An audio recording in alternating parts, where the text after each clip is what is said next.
اور البتہ تحقیق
فنسیہ وہ بھول گئے ولم نجد لہو عزما ہم نے نہیں پایا ان کو پختہ ارادے والا،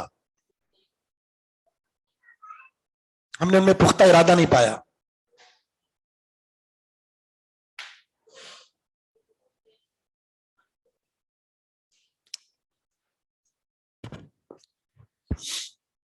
اچھا یہاں پر دیکھیں، اگر آپ نے غور کیا ہو من قبلو اور اس سے پہلے تھا من قبلی، آ رہا ہے نا؟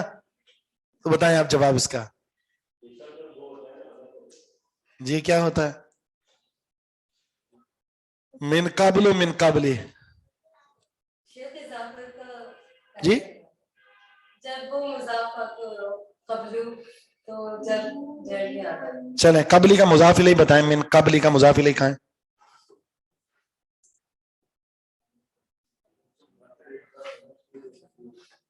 من قبلو کا، تو من قبلی جو بھی اس سے پچھلی والی آیت میں اس کا مضاف الیہ کہاں ہے؟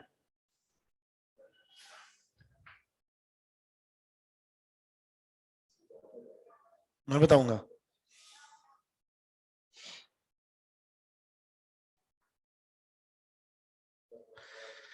اللہ اکبر. ان یقضى الیک وحی ان مصدریہ ہے، ٹھیک، یقضى فعل مجہول، وحی اس کا نائب فاعل، الی کا جار مجرور مل کر یہ متعلق ہے یقضى کے، یقضى فعل مجہول اپنے نائب فاعل اور متعلق سے مل کر جملہ فعلیہ ہو کر یہ بنا اس کا مصدر، ان حرف مصدر کا، یہ مصدر کی تعویل میں ہو کر مضاف الیہ بن گیا قبلی کا.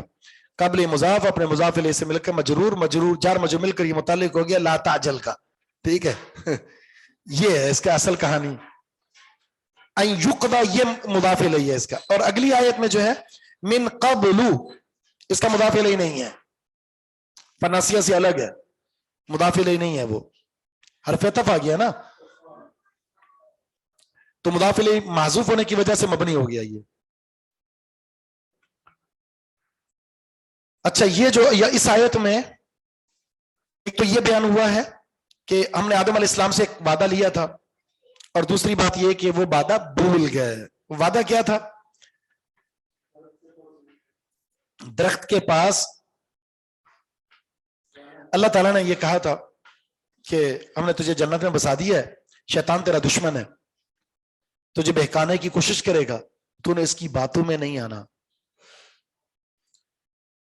لیکن ہوا کیا؟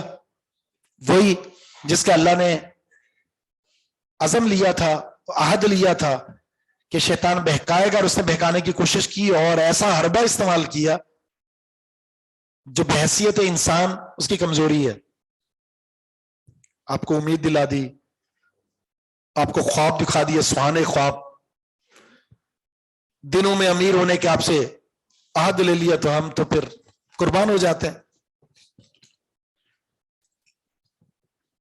آگے ذکر ہے اس کا. اچھا، یہاں جو ہے نا لم نجد لہ عزما، اس کے دو مطلب ہیں. اس کے دو مطلب ہیں. ایک مطلب یہ ہے ہم نے اپنے وعدے میں ان کو پختہ نہیں پایا. جو ہم نے ان سے وعدہ لیا تھا نا کہ آپ نے درخت کے پاس نہیں جانا، شیطان سے بچتے رہنا، تو اس معاملے میں شیطان کے بہکاوے میں آ گئے، ہمارے پختہ وعدے میں ہم نے ان کو عزم نہیں پایا. ایک تو معنی یہ.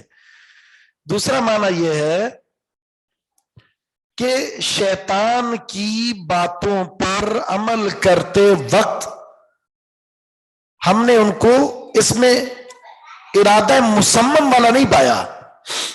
یعنی شیطان نے جو خواب دکھائے تھے، شیطان نے جو باتیں کی تھی، ان باتوں پر مکمل یقین کرنے والا نہیں پایا ہم نے ان کو.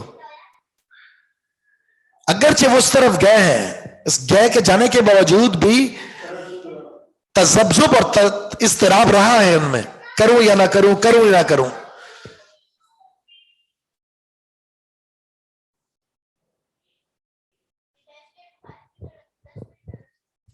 اب یہ جو فنسیہ ہے، اسی سے نسیان ہے، اسی سے نسیان ہے. انسان کی تخلیق کا حصہ بنا دیا گیا نسیان. انسان نسیان، انسان انسیت سے بھی ہے اور انسان نسیان سے بھی ہے. دونوں چیزیں ہوتی ہیں انسان میں. انسیت ایک دوسرے سے مانوس ہو جانا، اور دوسرا ہے نسیان، غلطی. تو یہ انسیت بھی آتی ہے اور نسیان بھی ہوتا ہے اس سے. شریعت نے کیا کہا ہے؟ شریعت کہتا ہے کہ انسان بھول جاتا ہے نا، تو بھول معاف ہے، بھول معاف ہے.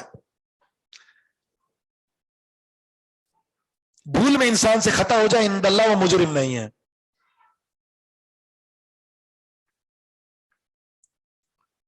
لیکن کفارہ ہے، کفارہ ہے اس کا. کبھی بھول ایسی ہوتی ہے، اس کا کفارہ دینا ہوتا ہے آپ کو. جیسے ہم نماز پڑھنا بھول گئے، نماز پڑھنا بھول گئے آپ، تو اب کیا کرنا ہے آپ نے؟ جیسے ہی پتہ چلے فوراً آپ نے اس کی ادا کرنا ہے اس کو. نماز کے اندر بھول گئے آپ، سجدہ صاحب کے ذریعے آپ نے اس کا کفارہ دینا ہے. تو ازالہ کرنا ہوتا ہے اس کا. کبھی انسان کے نسیان کا کوئی کفارہ نہیں، کوئی ازالہ نہیں ہے. مثلا کوئی مثال دیں اس کی. جی، روزے میں کھا لینا. کھایا ہے لیکن شریعت نے اب یہ نہیں کہا جیسے یاد آئے تو اس کو نکال دو، رہنے دو. بس اتنا کہا ہے کہ جو یاد آنے کے بعد اب اس کو آگے نہیں لے کر جانا، واپسی.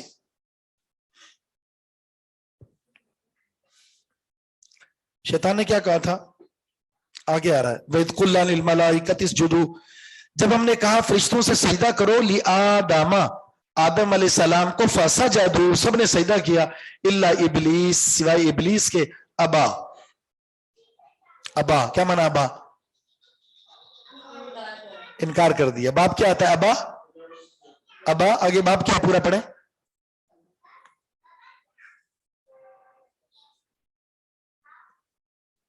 یا ابا، ابا یا ابا.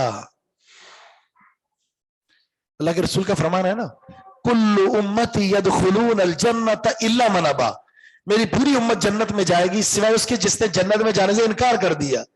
تو صحابہ نے پوچھا وَمَن يَأْبَى یا رسول اللہ، اے اللہ کے رسول بھلا جنت میں جانے سے انکار کون کرے گا؟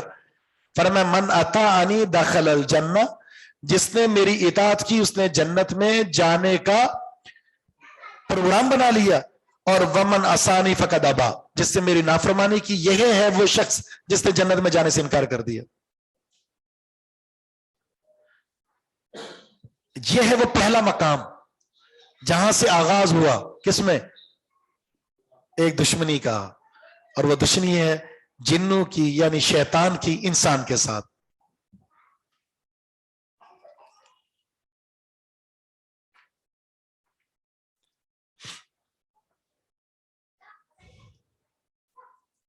یہ واحد مخلوق ہے انسان جس کے بارے میں خدشات کا اظہار فرشتوں نے بھی کیا تھا کہ اللہ یہ تو خون بہائیں گے، لڑائی جھگڑا کریں گے۔ دوسرا جب اس کو مقام ملا تو پھر اس کا انکار کیا کس نے؟ جنوں نے بھی، شیطان نے۔ تو اب اس انسان کے اندر واقعتاً وہ علم اور عمل دونوں جمع ہو جائے تو یہ دونوں سے افضل ہے۔ ان دونوں سے افضلیت انسان کی وہ دو چیزوں کے ساتھ ہے، علم عمل، منعم علیہم بنا دیا جائے گا ان کو۔ اور اگر ایک چیز ختم ہوئی تو یہاں ضالین یا پھر مغضوب علیہم، دونوں کے ساتھ شیطان ہے، دونوں میں شیطانیت ہے۔ اچھا یہ ابلیس جو ہے وہ من الملائکہ تھا یا من الجن تھا، یہ بحث ہم نے پہلے کر لی تھی۔ تو الا ابلیس میں یہ الا ابلیس، الا حرف استثناء ہے، تو ابلیس جو ہے شیطان نے کیا کہا تھا؟ جی آگے آ رہا ہے، کیا کہا تھا؟ ابلیسا، اس پہ زبر کیوں ہے؟ ابلیسا، الا ابلیسا۔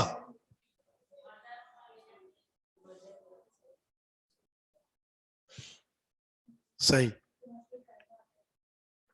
مستثنیٰ ہے۔ اللہ کے بعد جو آتا ہے اس کو کیا کہتے ہیں؟ مستثنیٰ۔ مستثنیٰ کی کتنی قسمیں ہیں؟ 3-4 نہیں پڑھا نا؟ 2 قسمیں، مستثنیٰ متصل اور مستثنیٰ منقطع۔ اچھا تو میں نے یہ سورہ کہف پڑھاتے ہوئے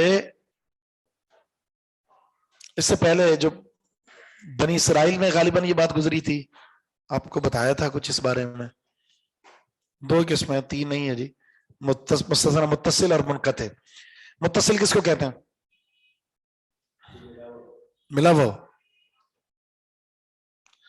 اللہ کے بعد اور اللہ سے پہلے جنس ایک ہی ہو، اللہ سے پہلے اور اللہ کے بعد جب جنس ایک ہو تو اس کو متصل کہتے ہیں، اور جب جنس الگ الگ ہو تو اس کو کیا کہتے ہیں؟ جیسے میں کہتا ہوں جان القوم الا زیدن، متصل ہے منقطع ہے؟ کیوں؟ کیونکہ زید بھی قوم کا حصہ ہے۔ جان القوم الا حمارن، منقطع ہے، کیوں؟ حمار قوم کا حصہ نہیں ہے۔ ٹھیک ہے، اب ابلیس کیا فرشتوں کا حصہ تھا؟ فرشتہ تھا یہ، تو کیا کہیں گے اس کو؟ منقطع۔ تو جب منقطع ہے تو اللہ نے تو فرشتوں کو حکم دیا تھا۔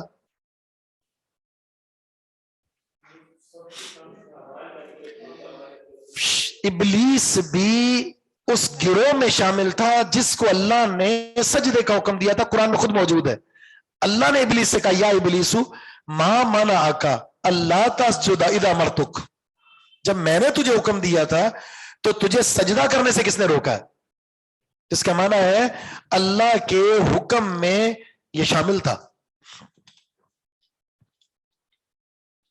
فَقُلْنَا یا آدم، اب یہ ہے کہ ہم نے جو کہا تھا نا آدم سے، ہم نے جو عہد لیا تھا، جو ہم نے بتایا تھا کہ جس چیز کا خیال رکھنا وہ یہ ہے، یا آدم، اے آدم، اِنَّ هَذَا عَدُوٌّ لَكَ،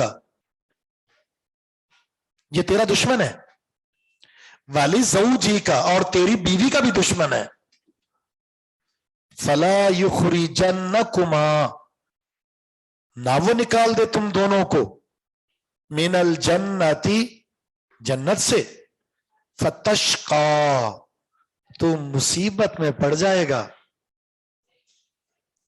تو مصیبت میں پڑ جائے گا. بڑا انداز جو ہے نا اللہ تعالیٰ کا، یہ بڑا عظیم پہلو ہے اس میں. اور سبق کیا ہے وہ میں آپ کو بتاتا ہوں. پہلے تو اس آیت میں اللہ نے یہ بتا دیا کہ یہ آپ کا دشمن ہے. دوستی تو دوسرا، اس کی دشمنی صرف آپ کے ساتھ نہیں ہے، آپ کی بیوی کے ساتھ بھی ہے، آپ کی اولاد کے ساتھ بھی ہے. یعنی آپ کو مصیبت میں ڈالنے کے لیے ضروری نہیں آپ پر حملہ کرے، وہ آپ پر حملہ آپ کی بیوی کے ذریعے بھی کرا سکتا ہے، آپ پر حملہ آپ کے بچوں کے ذریعے بھی کرا سکتا ہے. تو لگام آپ کے ہاتھ میں ہے. اس لیے کیا فرمایا؟ قُوا أَنفُسَكُمْ وَأَهْلِيكُمْ نَارًا، اپنے آپ کو بھی جہنم سے بچاؤ اور اپنے اہل خانہ کو بھی جہنم سے بچاؤ، کیونکہ الرجال قوامون، ذمہ دار آپ ہیں. آگے جو اگلی آیت ہے نا، اس آیت کا جو آخری حصہ فتشقى، مصیبت میں پڑ جائے گا، مشقت میں. وہ مشقت کیا ہے؟ 4 طرح کی. جنت میں 4 چیزیں حاصل ہیں. 4: کھانا، پینا، لباس، رہائش. نہ کھانے کی فکر ہے، نہ پینے کی ہے، نہ لباس کی ہے، نہ رہائش کی ہے. 4 چیزیں حاصل ہے. فتشقى، یہاں سے نکل گیا تو آپ کو مشقت ہو جائے گی. وہ مشقت کیا؟ کھانے کا انتظام کرنا پڑے گا، پینے کا انتظام کرنا پڑے گا، لباس کا انتظام کرنا پڑے گا، رہائش کا انتظام کرنا پڑے گا.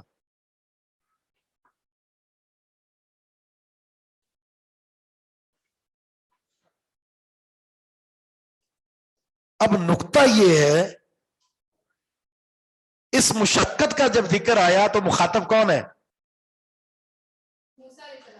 موسیٰ علیہ السلام، آدم علیہ السلام ہے، بیوی نہیں ہے. بات نقطے کی ہے.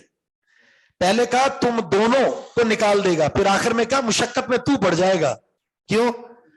انتظام آپ کو کرنا ہے، کھانے کا، پینے کا، لباس کا، رہائش کا. عورت کی کوئی ذمہ داری نہیں ہے، عورت تو گھر کی ملکہ ہے. وَقَرْنَ فِي بُيُوتِكُنَّ، اپنے گھروں میں رہو. کمانے کی ذمہ داری آپ کی نہیں ہے، گھر کو سنبھالنے کی ذمہ داری آپ کی نہیں ہے، لباس مہیا کرنے کی ذمہ داری آپ کی نہیں ہے، پینے کا انتظام کرنا ذمہ داری آپ کی نہیں ہے، وہ مرد کی ہے. محنت کرے، اپنے آپ کو بھی لباس مہیا کرے، اپنی بیوی کو بھی، اپنے آپ کو کھانا پینا مہیا کرے، اپنی بیوی کو بھی، اپنی رہائش کا انتظام کرے، بیوی کی بھی.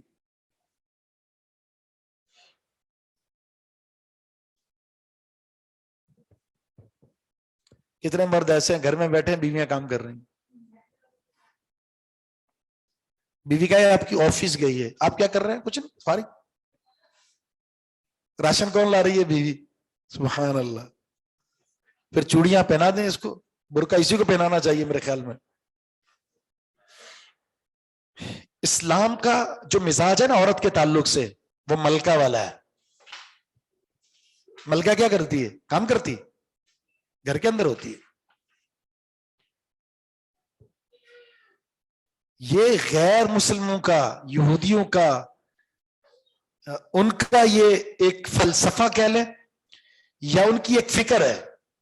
وہ کہتے ہیں کہ عورت اگر گھر میں ہے تو اس کا مطلب یہ ہے کہ آپ نے عورت کو غلام بنا لیا ہے. غلامی یہ تھوڑی ہے، غلامی یہ آپ کسی عورت کو ملازم رکھیں اور اس سے کہیں چلو بھائی کھانا لا کر دو. گھر میں کھانا گرم کرنا بڑا مسئلہ ہے، لیکن بس کے اندر اگر وہ جا رہی ہے تو سب کو پانی پلا رہی ہے، جہاز میں تو سب کو پانی پلا رہی ہے، تو اس میں کوئی پریشانی نہیں ہے. اس کو ہوٹل میں کام کر رہی ہے تو سب کو کھانا فراہم کر رہی ہے، کوئی پریشانی نہیں ہے. یہ اسلامی سوچ نہیں. اور ہماری ہاں بھی عورتیں جو ہیں جن کو بڑا شوق ہوتا ہے کہ وہ گھر کے اندر ٹک کے نہیں، انہوں نے کام کرنا ہے اور کام ایسا کرنا ہے کہ ضروریات زندگی بہترین ہو جائے ہماری. پھر ان کو ذلت و رسوائی کے لیے باہر نکلنا ہے، ادھر جانا ہے، اس کی باتیں ٹھوکریں کھانا ہے، پھر نظریں ہیں، اور پھر بہت سارے معاملات ہیں. وَقَرْنَ فِي بُيُوتِكُنَّ، یہ بہترین حکم ہے. ٹھیک ہے، وہ الگ بات ہے جہاں مجبوری آ جائے اور پریشان کن حالات ہیں، ضروریات زندگی جو جائز ہیں، ضروری ہے، لازم ہے، اس کا حصول دشوار ہو چکا ہے، اور آپ کو شرعی تقاضوں کے مطابق کام کا کہیں موقع مل جاتا ہے پورے شرعی تقاضوں کے تحت، آپ جائیں، اس کی مثالیں ملتی ہیں، لیکن حدود اور قیود کے ساتھ۔ کتنی خواتین ایسی ہیں جو اپنے شہروں سے باہر جا کے کام کر رہی ہیں، تنہا غیر محرم کے ساتھ رہ رہی ہیں وہاں پر۔ بہت ساروں کے سوال آئے کہ ہم جو لاہور، یعنی ایک ہمارا ملتان میں ہے تو ہم لاہور، وہاں ہم نے ایک ہاسٹل لیا ہوا ہے اور وہاں ہم رہ رہے ہیں اور کام کر رہے ہیں وہاں پر، تنہا ایک عورت، بتائیں کہاں سے جائز ہو سکتا ہے یہ؟ ایئر ہوسٹس جو ہے، بتائیں یہ ڈیوٹی جائز ہو سکتی ہے عورت کے لیے؟ غیر محرم کے ساتھ وقت گزارنا ہے اس نے اور غیر محرموں کی خدمت کرنی ہے اس نے۔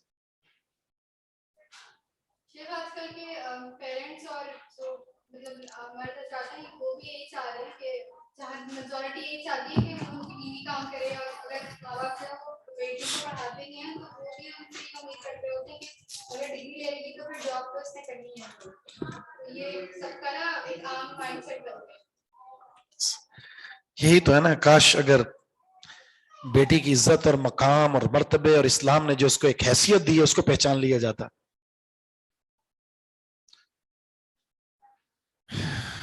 ڈاکٹر دیکھیں، علم کا حصول اپنے شرعی حدود کے اندر رہ کر، جہاں مرد و زن کا اختلاط نہ ہو، شرعی حدود کے اندر باپردہ وہ علم حاصل کرتی ہے۔ پھر ڈاکٹری ہے، جیسے بہت سارے عورتوں کے مسائل ہوتے ہیں، ایک عورت ہی اس کا علاج کر سکتی ہے، اس فیلڈ میں جائے وہ، چونکہ عورت کے بہت سارے مخصوص معاملات ہیں اور اس مخصوص معاملات میں مرد انوالو نہیں ہو سکتا، تو عورت کو چاہیے یہ کام کرے، اس اعتبار سے کرے وہ، لیکن اس کے بھی پھر کام کرتے وقت بھی حدود اور قیود ہیں، وہ ساری چیزوں کا خیال رکھنا ہوتا ہے۔ اور اس جو اختلاط میں جو نقصانات ہیں وہ ہمارے معاشرے میں اس کی سینکڑوں مثالیں موجود ہیں۔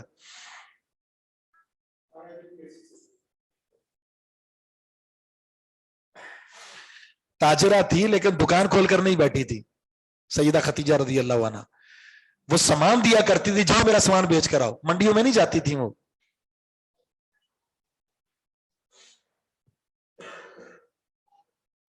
ہمارے یہاں تو عورت کو ایک ٹیشو پیپر کی طرح استعمال کیا جاتا ہے، باقی اور لیکن جو چراغ دکھایا جاتا ہے اس عورت کو کہ بس آپ ہی اس دنیا کو سنبھال سکتی ہیں، اس کے علاوہ دنیا تباہ ہو جائے گی۔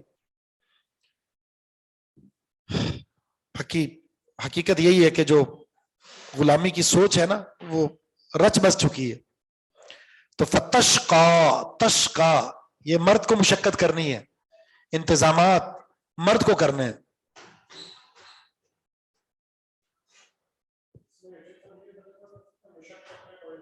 ہاں تو یہی مانا فتشقا، پھر آپ مشقت میں پڑ جاؤ گے۔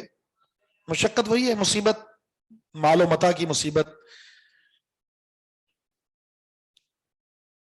اب دنیا میں کیا، یہاں جنت میں کیا ہے؟ ان لکا، بے شک تیرے لیے اس جنت میں کیا ہے؟ اللہ تجوع فیہا، اس میں تو بھوکا نہیں ہے، اس جنت میں آپ بھوکے نہیں ہو، ولا تعرا، اور آپ بے لباس نہیں ہو۔ عریان برہنہ ہونے کو کہتے ہیں جی، جیسے میں عریانی، فحاشی عریانی اردو میں استعمال ہوتا ہے، تو یہ بے لباس ہونے کو کہتے ہیں۔ اس جنت میں تو نہ تو بھوکا ہے اور نہ ہی تو بے لباس ہے۔ تو یہ اشارہ ہے کہ جہاں تو اس غلطی کے بعد جائے گا وہاں یہ دونوں چیزیں چھین لی جائیں گی، اور ایسا ہوا۔ وَأَنَّكَ، اور بے شک تو لا تَظْمَأُ فِيهَا، اس میں پیاسا بھی نہیں ہے، وَلَا تَضْحَىٰ، اور نہ تو دھوپ میں ہے۔ نہ تو اس میں پیاسا ہوتا ہے جنت میں، نہ تجھے دھوپ لگتی ہے۔ جہاں تو جائے گا وہاں پیاس بھی لگے گی اور دھوپ بھی لگے گی۔ دھوپ سے بچاؤ کے لیے کیا ہے؟ چھت، گھر۔ اچھا، پیاس سے بچاؤ کے لیے پانی، جسم کو ڈھانپنے کے لیے لباس، اور پیٹ کو بھرنے کے لیے کھانا, یہ 4 چیزوں کا ذکر آ گیا یہاں پر. یہ انسان کی ضروریات ہیں. جنت میں فری ہیں, دنیا میں آ کر آپ کو کام کرنا پڑے گا. آگے پھر شیطان کا وہ حربہ جس نے چال چلی تو اس کا ذکر ہے. سبحانک اللہم و بحمدک اشہد ان لا الہ الا انت استغفرک و اتوب الیک.